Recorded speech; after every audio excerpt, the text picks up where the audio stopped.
everyone, it's Kim Rock, Realtor with the Kim Rock Group, and I'm in Peddlers Village, which is a village in Lahaska in Bucks County, Pennsylvania.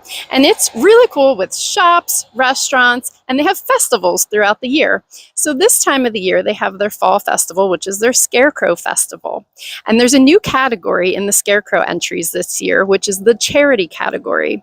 We at the Kim Rock Group have actually entered a Scarecrow, and I'm with her right now. Her name is Pinky, and she's opening the door for a cure.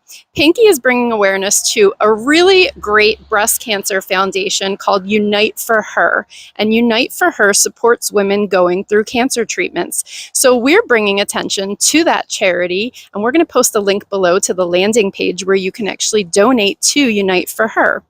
So I'd like to also, though, take you through Peddlers Village while we're here, and so you can see the Scarecrow Festival and how awesome it is during this time of year. Come with me while we take a look through.